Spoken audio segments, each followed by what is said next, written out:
know your face. I'm curious. I even warned Chip why I was going to play this song today. Because it's National Cheeseburger Day. Oh, is it? I did not know that. So it's the perfect day to play this song. I did not know that. So as we bring in the one and only Chip Patterson, CBSSports.com Cover 3 podcast moderator. It's an early Chip today. I didn't have to wait until 1:15 to make my day. Do you have a favorite cheese to go on your best cheeseburger? Oh, cheddar. Cheddar, yeah. Basic. Yeah, it's a cheeseburger. Okay, right. Now, are we gonna venture into like a patty melt world? Okay. Like, do I enjoy a pepper jack? Ooh, nice. Spiced up with a little bit of onions, tomatoes, and avocado. Yeah, avocado. You are such a modern man.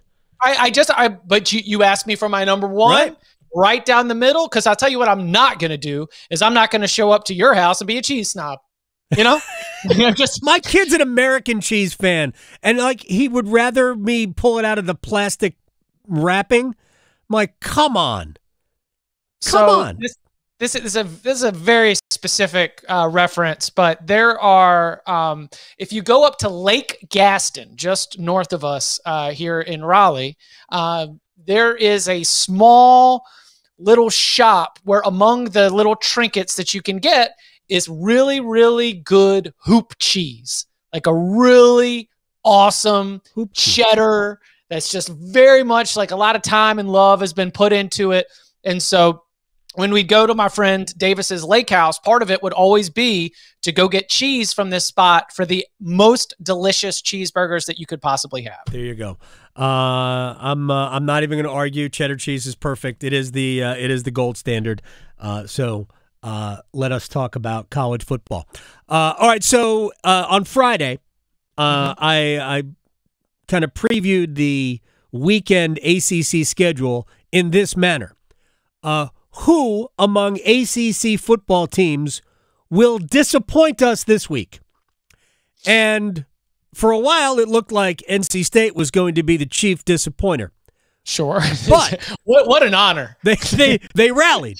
Yeah. Florida State might have retired the trophy. So what gives with the Seminoles? They can't be this bad. Maybe, look, I think Memphis is probably good, but they're 0 for 3. They haven't lost to a team that is likely going to challenge for a playoff spot. And they've lost 2 of those games at home, and they have looked not good in any of them. So what gives? One, they're banged up. Like, they are down to more or less tackle number 5 and tackle number 6.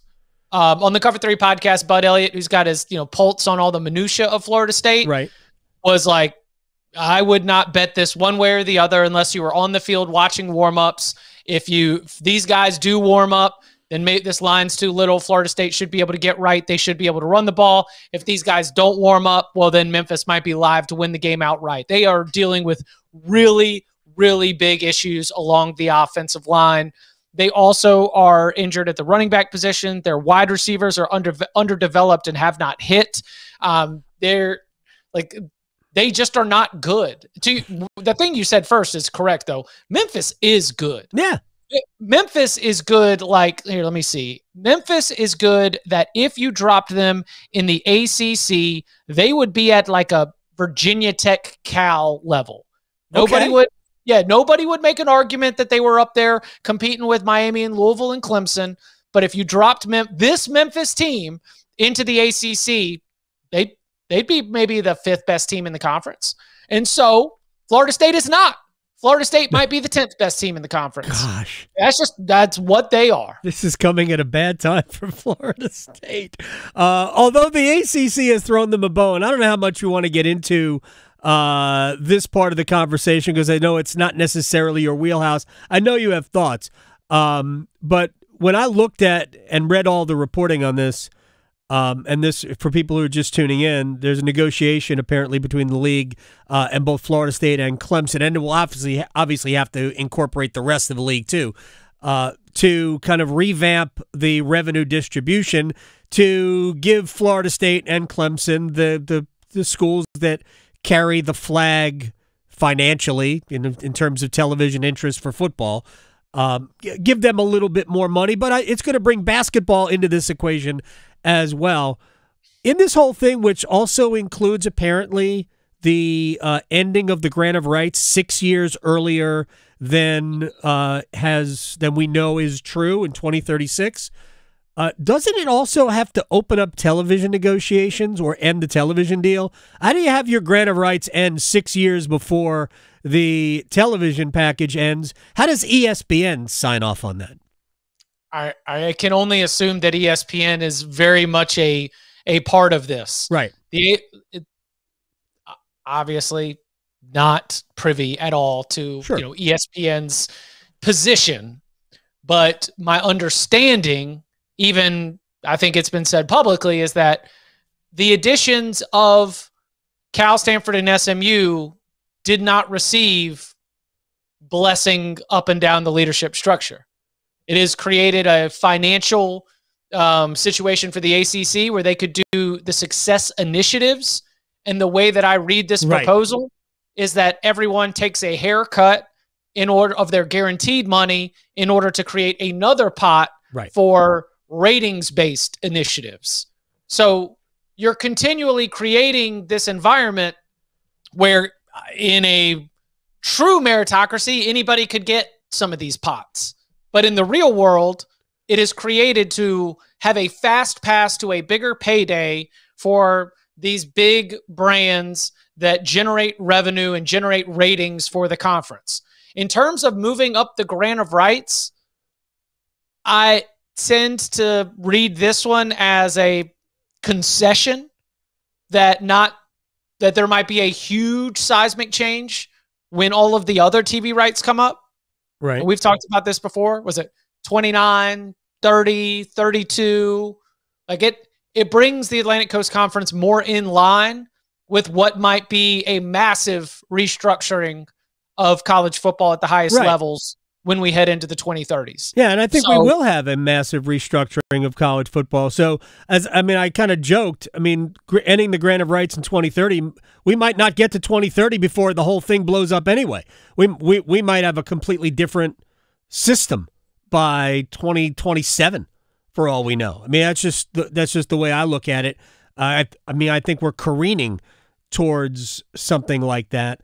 So also, if according to these reports, like the league is negotiating with ESPN now because the ACC network has been financially successful for ESPN and the league. It's why the ACC distributed almost $45 million to all member institutions at the end of not this past season, but the season before. That number is going to go up. Yep. So I can see where ESPN might look at this as, hey, this has been good, and we think it's going to get better, and we want the ACC to be successful and viable.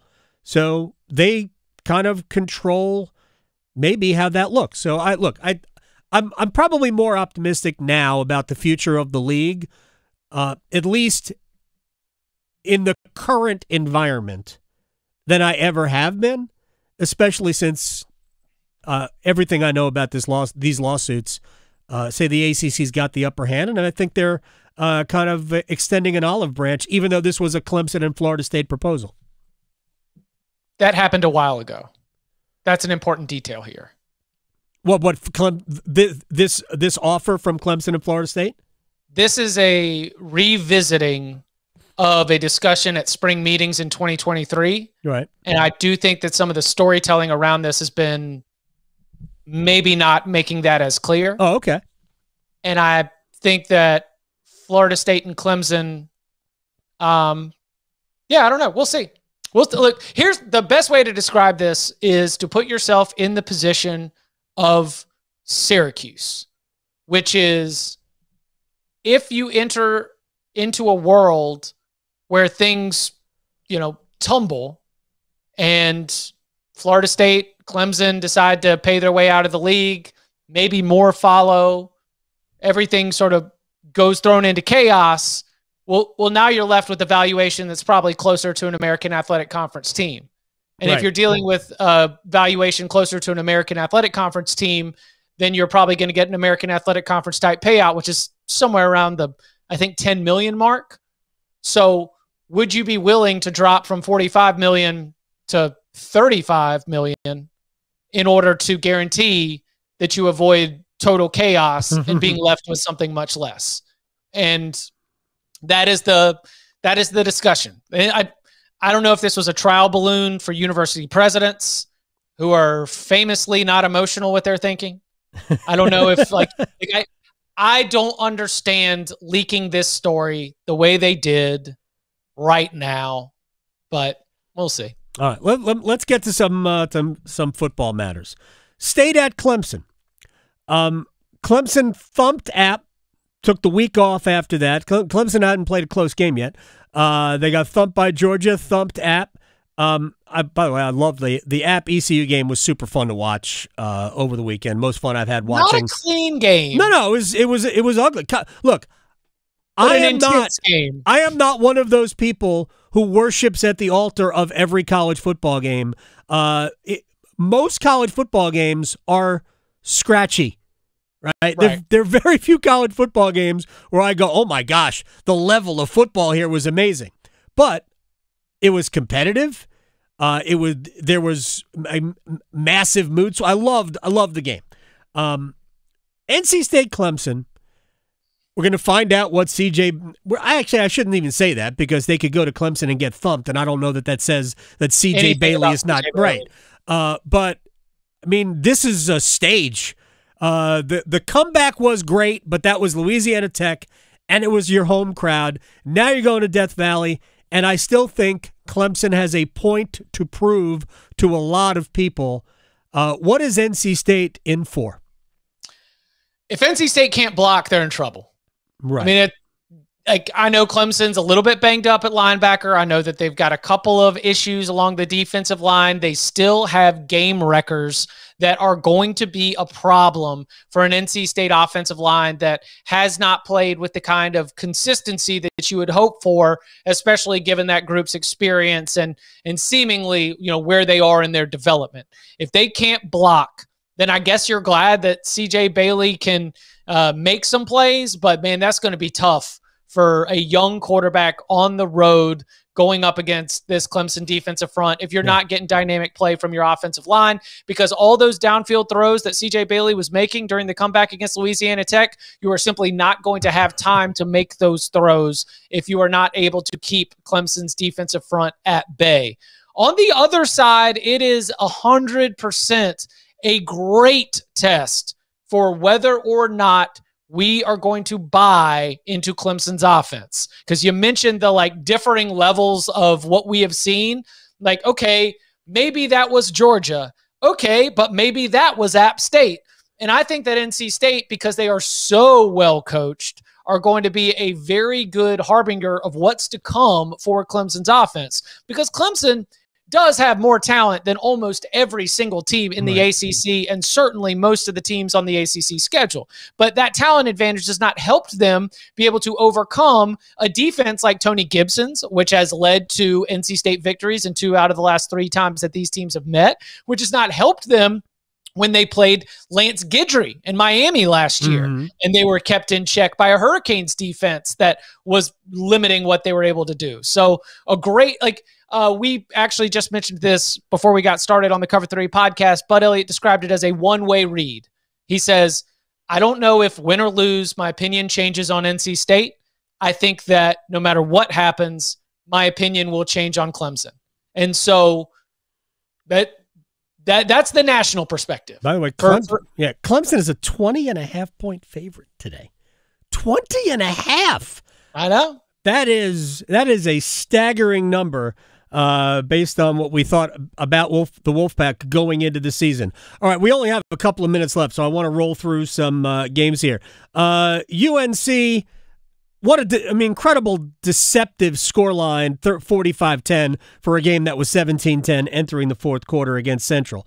JMU, I don't know that they're vintage JMU. Tar Heels are a 10.5-point favorite at home. What's the danger here for the Tar Heels? Losing.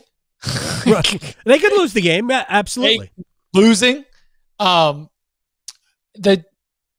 you think Jacoby Criswell's starting? Yes, I do. I don't believe that Mac Brown's going to. I mean, he could use two quarterbacks in this game if they have a lead to give create a change of pace. But I didn't believe that Mac Brown was going to use two quarterbacks in the opener, and I don't believe he'll use two quarterbacks here. Yeah. I don't know if it was Jacoby comes in and things finally start to click. I don't know if it was he knows exactly, this set of, what he wants to do. It is nothing. Duke's in the same position against Middle Tennessee. Like one of my new exercises has been to take every FBS and FBS game and just come up with a one-liner. Right. And like one-liner for UNC JMU. Nothing good can happen for UNC. One-liner on Duke Middle Tennessee. Nothing good can happen for Duke. It is, and especially because they're playing each other next week, right? Right. Like all they need to do is to preserve the 0 in the loss column by any means necessary. JMU, coached by Bob Chesney, is good enough to win in Chapel Hill. Chesney was very, very good at Holy Cross, and while they lost half their roster and their whole staff, JMU is still good enough to win that game if North Carolina doesn't play to its abilities. So it ain't a must win, but it is a can't lose for the Tar Heels and the Blue Devils. Yeah. All right. Now, is Miami in a spot at South Florida, who gave Alabama everything for 3 quarters in Tuscaloosa? 100%. Is this the Mario Cristobal game here? I hope not. I mean, that would be very disappointing. I mean, I guess it would be great for our friend Michael Kelly, right? Right, absolutely. Yeah, for the North Carolina resident South Florida Bulls athletics department fans, or Byron Brown from Raleigh. Their dynamic dual threat quarterback who's been very good. I think that right now Miami and Texas A&M are being propped up by beating Florida in the swamp, and Florida might be awful. Yeah.